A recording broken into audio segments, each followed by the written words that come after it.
थांनाय 26 तारिख नतुन बाजाराव शान्तिनि बागै बिसाबा सबायरि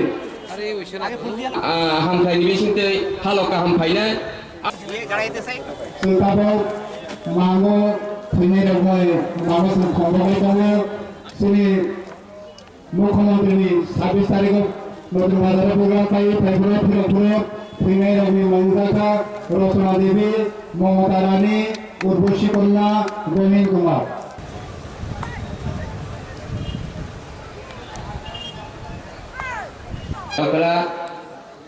बरम गोनां सांसद ताकु गाहाम बुकु गाहाम जत्तनि फाइसि खरमनै अदिन्द्र रियां इसी केंद्रे अतीन्द्र रिया महोदय एवं पार्श्ववर्ती आमादेर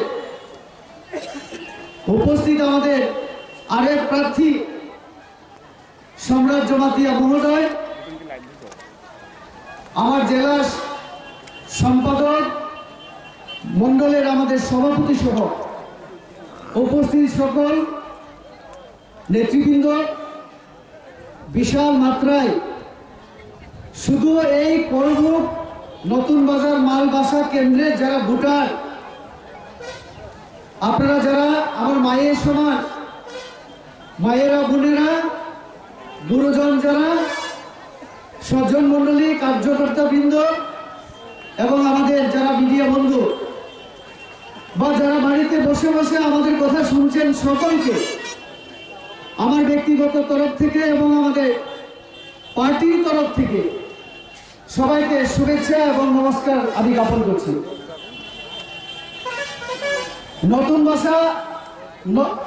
নতুন বাজার মালবাসা কেন্দ্র এই কেন্দ্র একটা কারণে খুব গুরুত্বপূর্ণ আমাদের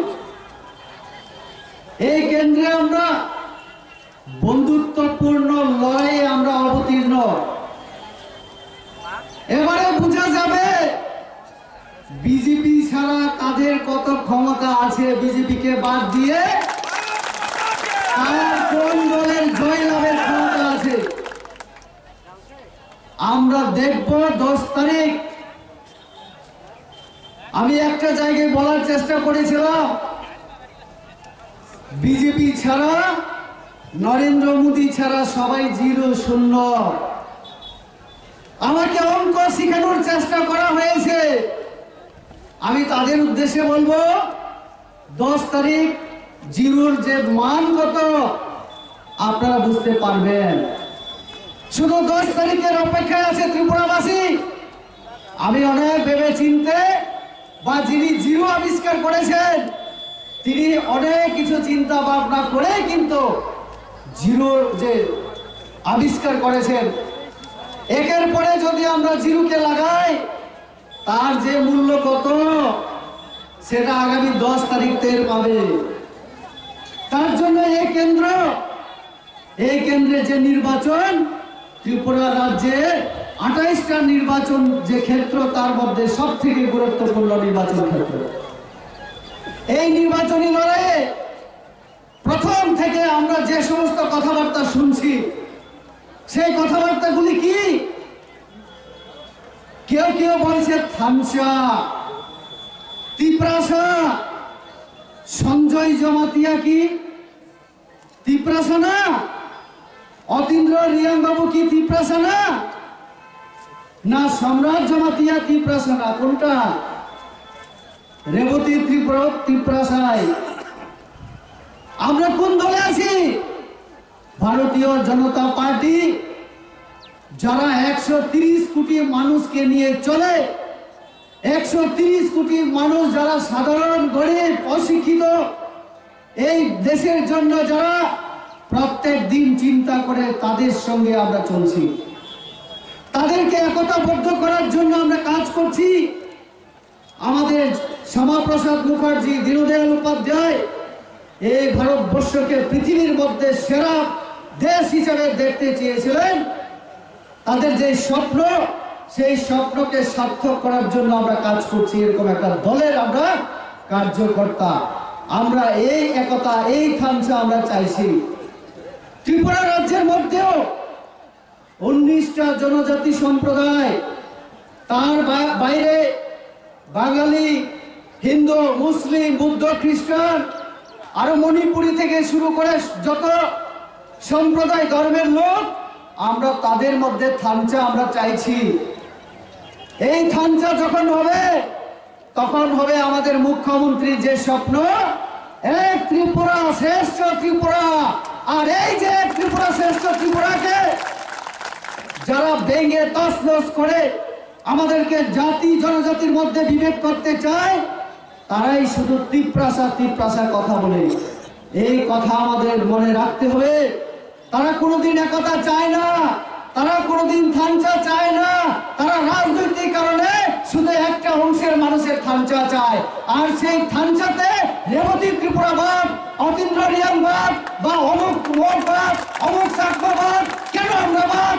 আমরা তো থাকতে চাই, আমরাও তো রাজ পরিবারের, আমরাও তো ত্রিপুরী সম্প্রদায়ের, আমরাও তো ত্রিপ্রাসা। পঞ্চ ত্রিপুরে কাদেরকে নিয়ে বলা হয়? পঞ্চ ত্রিপুরের মধ্যে আমরা সবাই আছি। আর প্রজা যদি না থাকে, রাজা কিসের? রাজা তো প্রজাদের নিয়ে, প্রজাদের জন্যই তো রাজা। আপনি রাজা কেন আপনি ভাগ করতে চাইছেন? এই কথা যখন আমি বললাম, ওনার ভাষণ কি? রেবতী নানো সিরিয়াখো। আমি আমি আমি মেনে নিলাম, আমি তো ভাই জুমিয়া পুত্র, আমি জুমিয়া করে সন্তান ছেলে। ঠিক আছে, আপনার সঙ্গে টক্কর দেওয়ার আমার ক্ষমতা নেই, কিন্তু দুঃখ লাগে, লজ্জা লাগে আমার যখন আমি শুনি নরেন্দ্র মোদী নানো সিরিয়াখো। এ কথা কিভাবে বলেন? গতদিন আপনারা যদি খবর, টিভি, রেডিও শুনে থাকেন, গতদিন খমুলুঙ্গের মধ্যে খুনপুই একাডেমি স্কুল যে মাঠ, সেই মাঠের মধ্যে উনি ভাষণ দিয়েছেন। সেই ভাষণের অনেক কথার মধ্যে আমি একটা কথা দেখেছি, শুনেছি।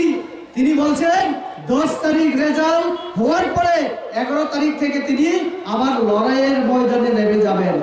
আমি ভাবছিলাম হয়তো ভালো কাজের জন্য তিনি কিছু বলবেন, কিন্তু বলছেন 11 তারিখ থেকে তিনি দিল্লিতে নরেন্দ্র মোদীর দুয়ারে দুয়ারে ঘুরবেন, অমিত শাহর কাছে যাবেন, নরেন্দ্র মোদীর কাছে যাবেন, ওই জেপি নাড্ডার কাছে যাবেন।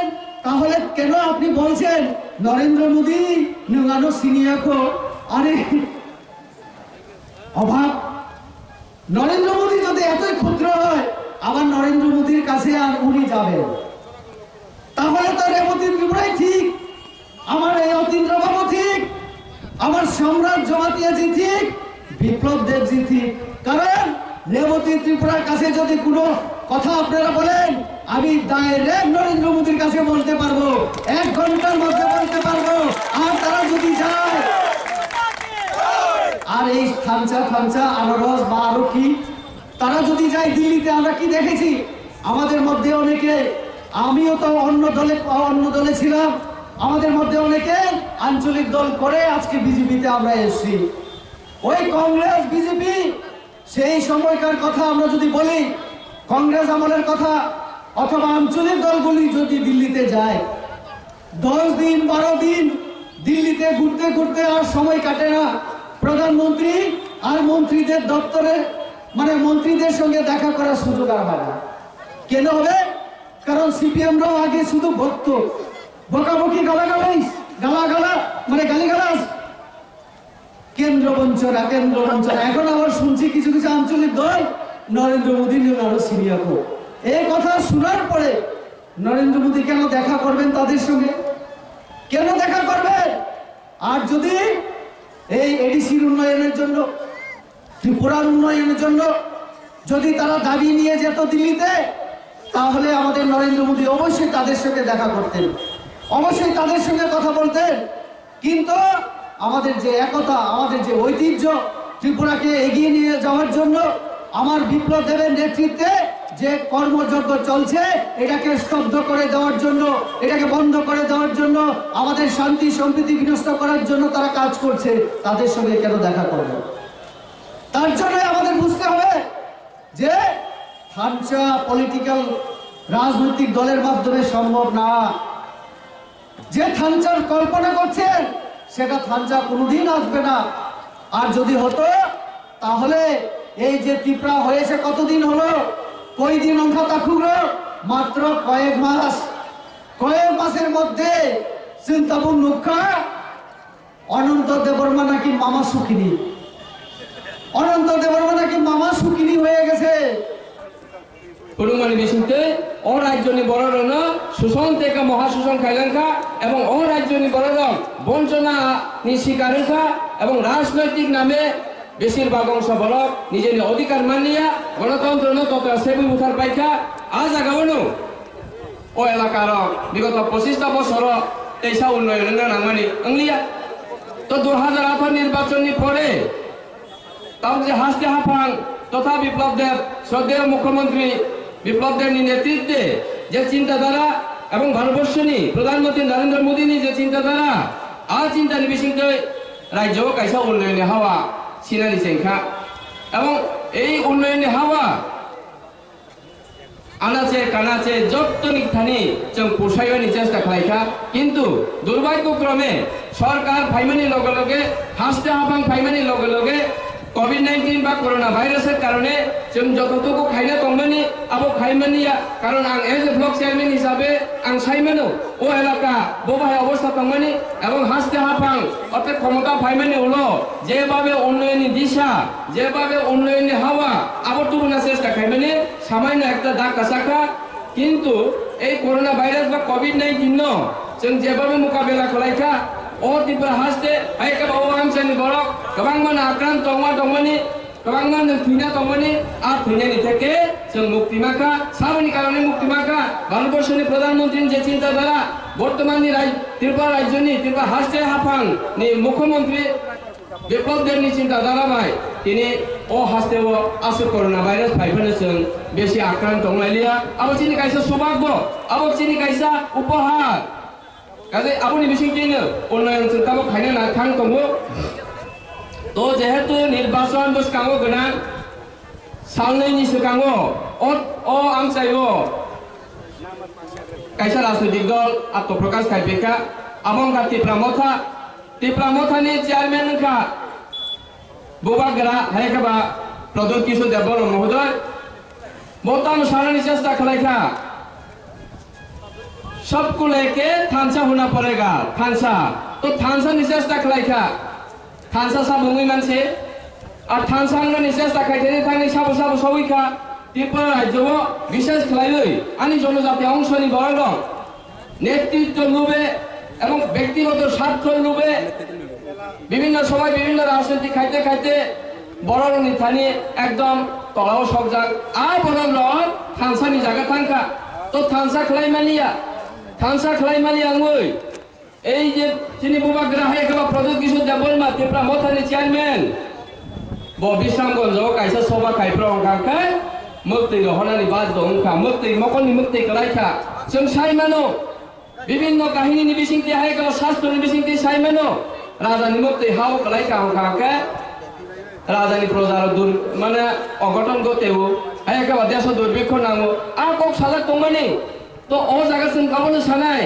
একজন রাজানি বংশধর যুবরাজ বা ভূমধ্য রাজ দেনি তংকাকে বড় রাজনৈতিক ময়দান ফাইয়াঙ্গি তমা নাংমানি রাজনৈতিক ময়দান ফাইয়াং নাংমানি राजनैतिक बाजार फाइयांगना नांगमानी किंतु वो राजनैतिक मैदान फाइता मुसाका मुझे सिर्फ 5 साल के लिए एडीसी में बैठा दो आप लोग देख लेगा क्या मैं कर पाएगा या नहीं सिर्फ 5 साल के लिए चुना है बिशिबानी बांगी से सानो तो बिशिबाओ बोताम खाइमानाय अब जनगणनि बिचार खाइना नांगो बिशिबाओ बोताम खाइमानाय साना थाका हमखाय बुसु जाबे का हमखाय कुंकिला पुंफाइमा हाय पुंफाइका बुसु पाइका हमखा बबिरि थां पाइसिनाय तइले এই অবস্থাও আনি ও আমচাইনি যারা আম জনতা তংনাই আনি ত্রিপুরা হাসদিনি যারা ত্রিপুরা মথানো সমর্থন খাইনাই বড় অবস্থা তামনাই তিনি সময় তাংজাক যখন রাজনৈতিক প্যানেলও ফাইকা পলিটিক্যালও ফাইকা রেবদি ত্রিপুরা কি রাজনীতি ইয়াকে খাইলে যে 5 বছর পরে 5 বছর এমপি সামনে পড়ে বকি নব তংই নাই নাকি চাকরি খাই তংই নাই আবইয়া ভারতীয় জনতা পার্টি এমন ভাবে जों प्रतिश्रुतिबद्ध এবং प्रतिज्ञाबद्ध যে আম জনতা তংনাই রাজনৈতিক মাধ্যমে দেশ উন্নয়ন খাইনাই রাজনৈতিক মাধ্যমে যে বড় মান থাকে অধিকার আবলচন তিসাউই বড়নি থানি আফারের নাই আর সময় তাংজাক ভারতীয় জনতা পার্টি নিয়ে নেতৃবৃন্দর কিন্তু ওরা আসত রেবতী ত্রিপুরা সাংসদ বনি অব সোশ্যাল অ্যাক্টিভিস্ট হাই একেবারে সমাজ সেবা খাইনের বাঙে বসময় তাং ফাইজাক আং রাজনৈতিক বিসিংতে জনগণনি বাঙে আম জনতানি বাঙে ও হাস্তেনি বাঙে সামুং খাই থাঙ্গায় আবো সময় তাংজাক রঞ্জিত দাস এমএলএ বিভিন্ন ভাবে আপনারা দিন রাত পরিশ্রম করছেন যে ভারতীয় জনতা পার্টির প্রার্থীদের জয়লাভ করার জন্য। মূলত আজকের এই অনুষ্ঠানটা আমাদের 42 অমরপুর কেন্দ্র ভিত্তিক। এখানে মূলত আমাদের বেশিরভাগ এরিয়া রয়েছে অতীন্দ্র রিয়াং মহোদয়ের এরিয়া এবং মাত্র 3টি পঞ্চায়েত রয়েছে আমাদের সম্রাট জমাতিয়া। এর মধ্যে আমাদের মর্মান্তিক দুর্ঘটনা হওয়াতে দেববাড়ি থেকে আমরা কোনো লোককে এখানে সমবেত করিনি। শুধু আমরা আমাদের সম্রাটবাবুর 2টি পঞ্চায়েতের লোককে এখানে আমন্ত্রণ করেছি। পুরো আমাদের একটা মূলত অতীন্দ্র রিয়াংয়ের সমর্থনে আজকের এই বিশাল জমায়েত হয়েছে। আমি এই কথাটি এই কারণে বলছি, কিছুদিন আগে এখানে তিপ্রা মাতা প্রোগ্রাম করেছিল দক্ষিণ জেলা, গোমতী জেলা, ধলাই জেলা থেকে এরা গাড়ি দিয়ে এখানে লোক এনেও মাঠ ভর্তি করতে পারিনি। কিন্তু আমরা সকালে এখানে আপনাদের বসার জন্য ব্যবস্থা করেছিলাম, কিন্তু বাতাসের এত প্রবল চাপ ছিল তার জন্য আমাদের উপরের যে ছাউনি সেগুলো তছনছ করে দিয়েছে। তাই আমাদের কর্মীরা খুব তাড়াহুড়ো করে পলিটিন এনে যাতে আপনারা রৌদ্র থেকে কিছুটা নিবৃত্তি পান তার জন্য এখানে ব্যবস্থাপনা করা হয়েছে। তারপরও আপনারা অনেকে রৌদ্রে, আমার ভাইয়েরা এখানে রৌদ্রের মধ্যে বসে আছেন আমাদের মাননীয় সাংসদের রেবতী ত্রিপুরার ভাষণ শোনার জন্য।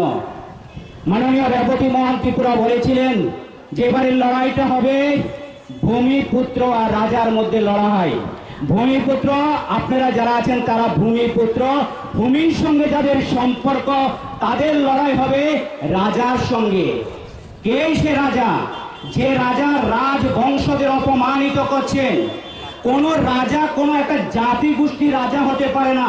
ত্রিপুরার ইতিহাসকে বিকৃতি করে তার পিতামহদের অসম্মান করছে প্রদ্যোৎ কিশোর দেববর্মা। তার জবাব জনজাতিরা ভোটের মধ্যে দিয়ে দেবেন, কারণ রাজা হলো জাতি উপজাতি সমস্ত অংশের মানুষের রাজা। কারণ এখানে কাঞ্চনপ্রভা দেবী 1949 সালে যখন ভারত স্বাধীনতা হয়ে ভারত সঙ্গে যুক্ত হয়েছিলেন, তখন পূর্ব পাকিস্তানের থেকে যারা লোক এখন অদলা বাংলাদেশ সর্ব অংশের লোককে এখানে আহ্বান করেছিলেন।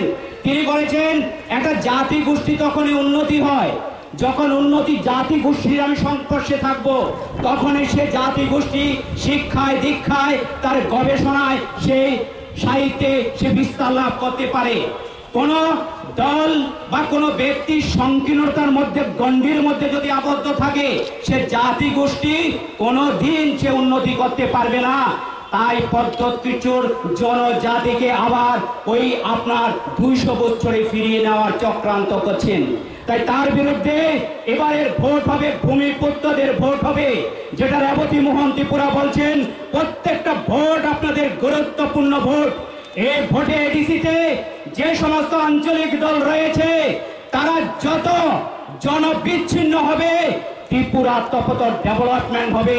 আমাদের মাননীয় মুখ্যমন্ত্রী বলেছেন আপনারা আমাকে এডিসি দিন, আমি আপনাদের শ্রেষ্ঠ ত্রিপুরা দেব, মডেল ত্রিপুরা দেব।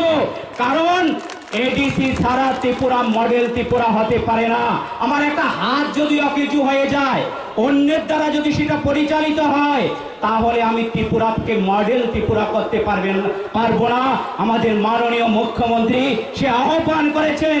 তাই আমরা আমাদের ভবিষ্যৎ যারা বংশধর রয়েছেন প্রত্যেকের জন্য শিক্ষার বিস্তার, রাস্তাঘাট থেকে সুস্বাস্থ্যের জন্য, তার জন্য আমাদের প্রয়োজন। এবার এডিসি আপনারা জানেন ভারতীয় জনতা পার্টি ক্ষমতা 3 বছর হয়েছে এসেছে। এডিসি সিপিএম দ্বারা পরিচালিত ছিল, এখনো ভারতীয় জনতা পার্টি ক্ষমতায় যায়নি এডিসিতে। আপনারা শুনলে অবাক হবেন, এই আমাদের থালছড়ার কাছাকাছি ওল্ড ধনঞ্জপাড়া আমাদের মন্ডল প্রেসিডেন্ট, আমাদের নতুন বাজার বিএসসির চেয়ারম্যান মানিক সাহা, কাজল পাল সহ তারা গিয়েছিলেন সেখানে, এরিয়ার মানুষকে দেখতে গিয়েছেন। রিয়াং জনজাতির বসবাস, রাস্তা নেই, তৈ কুরই লামা কুরই, দীর্ঘ 25 বছর কংগ্রেসের 10 বছরের শাসনে এখনো এডিসি এরিয়ার মানুষ রাস্তা পাচ্ছেন না সেখানে যাওয়ার জন্য, জল পাচ্ছেন না সেখানে। তারপরে এরা আছে ভোট নেওয়ার জন্য। পদ্মত কিশোর কংগ্রেস দলে ছিলেন, পয়লা জাতি উলা পার্টি বলে অমরপুরের মাঠকে দূষিত করেছিলেন। কংগ্রেস থেকে ওনার বোনকে লোকসভাতে দাঁড় করিয়েছিলেন। জনজাতি মানুষ তাদেরকে জামানত জব্দ করে দিয়েছিলেন। কংগ্রেস সব দলকে জামানত জব্দ করে দিয়ে ভারতীয় জনতা পার্টির প্রার্থী লোকসভা নির্বাচনে আমাদের রেবতী মোহন ত্রিপুরাকে আপনারা দিল্লিতে পাঠিয়েছেন। কোনোদিন এমএলএ ছিলেন না, প্রধান ছিলেন না, সংসদে দাঁড়িয়ে তিনি প্রথম বলেছিলেন। তাই তিনি বলছেন যে আমি ভূমিপত্র মানুষের নারীর খবরটুকু জানি। 28 সিট থেকে বলছে 50 সিট করতে হবে এডিসি এরিয়াতে, তাহলে এডিসি এরিয়ার ডেভেলপমেন্টের জন্য সুবিধা হবে। সিপিএম এর সাংসদ ছিলেন, কংগ্রেসের সাংসদ ছিলেন, কোনোদিন বলেনি। রেবতী মোহন ত্রিপুরায় দিল্লিতে দাঁড়িয়ে বলছেন যে আমার গন্ডাছড়া থেকে অমরপুর হয়ে সাব্রমের সঙ্গে সড়ক ব্যবস্থা করতে হবে, আমাকে এখানে একলব্য বিদ্যালয় দিতে হবে। সেটা রেবতী মোহন সেটা করছেন। আমরা রেবতী মোহনের আরো শক্তিকে শক্তিশালী করব। এডিসি যখন আপনারা আমাদের জনজাতি, আমাদের 2 জন প্রার্থী রয়েছেন, অতীন্দ্র রিয়াংকে এবং সম্রাট জমাতিয়াকে ভোট দিলে পরে কেন্দ্রে মোদী সরকার রয়েছেন, ত্রিপুরাতে বিপ্লব দেবের বিজেপি সরকার রয়েছেন। এডিসিতে যখন বিজেপি সরকার হবে, বিএসসি গুলো বিজেপির হাতে থাকবে, তাহলে আমাদের অগ্রগতি ত্বরান্বিত হবে। আমাদের এখানে জেলাগাঙ্গ দীর্ঘদিন পর্যন্ত টাকা পড়ে রয়েছে। জনজাতিদের শিক্ষা ডেভেলপমেন্ট করার জন্য বামপন সরকারের সদিচ্ছা ছিল না। আমরা ক্ষমতা এসে প্রথমে এখানে একলব্য টেন্ডার দিয়ে সেখানে কাজ শুরু করেছিলাম। এখানে জায়গা নিয়ে কিছু সমস্যা ছিল, সেগুলো আমরা আমাদের যেখানে কর্মকর্তারা ছিলেন বিক্রম এবং আমাদের রতন, এরা সহ সেখানে ব্যবস্থাপনা করে জায়গার ব্যবস্থা করে দিয়েছে। কোন জনজাতি গোষ্ঠী তখন তারা বিকশিত হবে, প্রথম তার শিক্ষার বিকাশ ঘটাতে হবে। তার জন্য এডিসি এরিয়ার মধ্যে প্রথম আমি অমরপুরের বিধায়ক হিসাবে আমাকে শিক্ষামন্ত্রী রতনলাল নাথ বলছেন আপনার এরিয়ার মধ্যে একটা ইংলিশ মিডিয়াম স্কুল করতে হবে। আমি সেটা নতুন বাজারে করেছি, কারণ যাদের টাকা পয়সা আছে তারা বিভিন্ন বেসরকারি স্কুলে পড়ায়। আমার জনজাতি এবং আমাদের বাঙালি যারা গরিব মানুষ রয়েছে, তারা তাদেরও তো ইচ্ছা রয়েছে ছেলে মেয়ে ভালো লেখাপড়া করুক, কোনো ব্যবস্থাপনা নেই। নতুন বাজারে প্রথম ইংলিশ মিডিয়াম চালু করেছি। অমরপুরে আমরা সিবিএসই প্যাটার্নের বিদ্যালয় স্থাপন করেছি এবং আমরা একলব্য বিদ্যালয়ের জন্য আমরা চেলাগামলে ব্যবস্থা করছি। আমরা চাই কোন জাতি গোষ্ঠী তার শিক্ষাকে ডেভেলপমেন্ট করতে হবে, উন্নতি করতে হবে। এখানে পদ্মত বাবু থাকে শিলংয়ে, বিভিন্ন দেখে ওনার ছেলেমেয়েরা ব্যবস্থাপনা রয়েছে আমাদের জনজাতির মানুষের, সে দুর্দশা তারা বুঝবে না, সেটা বুঝবে রেবতী মোহন ত্রিপুরা, বুঝবে সম্রাট জমাতিয়া, বুঝবে অতীন্দ্র রিয়াং মহোদয়। তাই এবারের যে ভোট সেটা আমাদের কাছে বিশেষভাবে গুরুত্বপূর্ণ। আমি আপনাদের আরো একটা বিষয় এখানে উল্লেখ করব। আমরা যখন এখানে বিধায়ক হয়েছিলাম, বিভিন্ন এলাকা আমার এই জনজাতি যে এরিয়াগুলোতে আমরা যখন গিয়েছি, কোথায়ও রাস্তাঘাট সেগুলো আপনার ব্যবস্থাপনা নেই। এই অল্প কয়েকদিনের মধ্যে আমাদের বিএসসি যিনি চেয়ারম্যান রয়েছেন জমাতিয়া মহোদয়, ওনার ব্যবস্থাপনায় আমরা বিভিন্নভাবে এবং আমাদের জিষ্ণু দেববর্মাজির চেষ্টায় আমরা কি করছি যে শহরের মানুষ রাত্র সেখানে লাইট জ্বলে, কিন্তু গ্রাম পঞ্চায়েত এবং বিসির মধ্যে সেখানে আলো পায় না। আমরা সোলার লাইট দিয়েছি, এই থালছড়ার মানুষও তার প্রমাণ, শুধু মুখে বলে না ভারতীয় জনতা পার্টি। 400 সোলার লাইট দেওয়া হয়েছিল গ্রাম এবং বিসির মধ্যে, যাতে সেখানের মানুষ শহরের মতন জীবন যাপন যাপন করতে পারে। খমনোয় মেডিকেল কলেজ করা হচ্ছে, বলছে শহর এবং পঞ্চায়েত এবং বিএসসি গুলোকে একই প্যাটার্নের তৈরি করা হবে, যাতে আমার গ্রামের মানুষগুলো শহরে না যেতে হয়। এই অল্প 3 বছরের মধ্যে করোনা আমাদের 1 বছর নিয়ে নিয়েছে। এর মধ্যে আমি কতগুলো সমস্ত বিষয়গুলো যদি আমি আলোচনা করি, আমরা এই অল্প সময়ের মধ্যে কি কি কাজ করছি, তাহলে আপনার অনেক সময় লাগবে। এখানে আমাদের মাননীয় মুখ্যমন্ত্রীর প্রচেষ্টা প্রায় আমাদের এই ওমপি, অমরপুর এবং করবগে প্রায় 600 কোটি টাকার বিভিন্ন প্রজেক্ট আমরা নিয়েছি। ছবিমুড়া 25 কোটি টাকার আমরা রাস্তা, এবং যতনবাড়ি থেকে তীর্থমুখ, সেখানে একবার অমরপুরের ছেলে জলে পড়ে 2টা ছেলে নিষ্পাপ মৃত্যু হয়েছে, তার জন্য ডাবল লেন করার জন্য 50 কোটি টাকা সেখানে এই ব্যবস্থাপনা করা হয়েছে। এছাড়া বেরামবাড়িতে একটা সময় আমি গিয়েছিলাম, সেখানে যাওয়া যেত না। কাবড়িপাড়াতে আমাদের যারা কর্মীরা ছিলেন ব্যাটারি কাঁধে করে নিয়েছিলেন, আমরা সেখানে কালভার্ট তৈরি করে দিয়েছি। কাবিরাপাড়াতে, বেরামবাড়িতে, আসারামবাড়িতে এবং কর্মণীপাড়াতে, এবং আমরা এই সমস্ত এরিয়াতে একটা সময় নির্বাচনে গিয়েছিলাম, জলের উপর দিয়ে দ্রুততার সঙ্গে সে ব্যবস্থা করা দেওয়া হয়েছিল। আমাদের এখানে ঢালাক সিং থেকে চন্দ্রিরামপাড়া, রবিরায়পাড়া, জিনারায়পাড়ার মানুষ এখনো কাঁচা রাস্তায় দিয়ে যায়। যখন সিপিএম এর ক্ষমতা গেল এডিসি, আমি সেখানে অফিসারদের ধরে 45 লক্ষ টাকা দিয়েছে আপনার ঢালাক সিং থেকে আমাদের চন্ডিরাম পর্যন্ত রাস্তার ব্যবস্থাপনা করার জন্য। সেটা এডিসি নির্বাচনের পরে ওয়ার্কার হয়ে সেখানে কাজ করার ব্যবস্থা করা হবে। এবং বিশেষভাবে আমরা আপনার নতুন বাজারে 3-4টি জায়গাতে জলের কোনো ব্যবস্থা নেই। এখানে যে সভাপতি রয়েছেন ভক্তিদা, প্রতিনিয়ত শাস্ত্রিয়া পাড়াতে সেখানে এখন ডিপ টয়েল বসানো হচ্ছে। 8টা ডিপ টয়েল বিভিন্ন পঞ্চায়েতগুলো বেশির মধ্যে আমরা বসাচ্ছি, এবং এর মধ্যে 56টি এখন সেগুলো টেন্ডার হয়েছে। প্রত্যেকটা এরিয়াতে পানীয় জলের ব্যবস্থা করে দেওয়া হবে। আমাদের ভারতের প্রধানমন্ত্রী নরেন্দ্র মোদী বলেছেন যে অটল জলধারা প্রকল্পের মাধ্যমে প্রত্যেকের বাড়িতে বাড়িতে পানীয় জল পৌঁছে দেওয়ার ব্যবস্থা করা হয়। তার জন্য 56টি মার্ক টুয়েল ডিপ টয়েলের ব্যবস্থা করা হয়েছে। একটা সরকার এলে পরে সঙ্গে সঙ্গে কাজ হয় না, সেটা ভগবানও পারবে না, আল্লাহও পারবেন না। তার জন্য কিছু সময়ের দরকার, কারণ সেগুলো টেন্ডার হবে। আর এত ডিপ টয়েল একসঙ্গে করা, এ ধরনের ডিপ মেশিন ত্রিপুরাতে নেই। তার জন্য ধীরে ধীরে সেগুলো করা হচ্ছে। আমাদের সরকার, ভারতের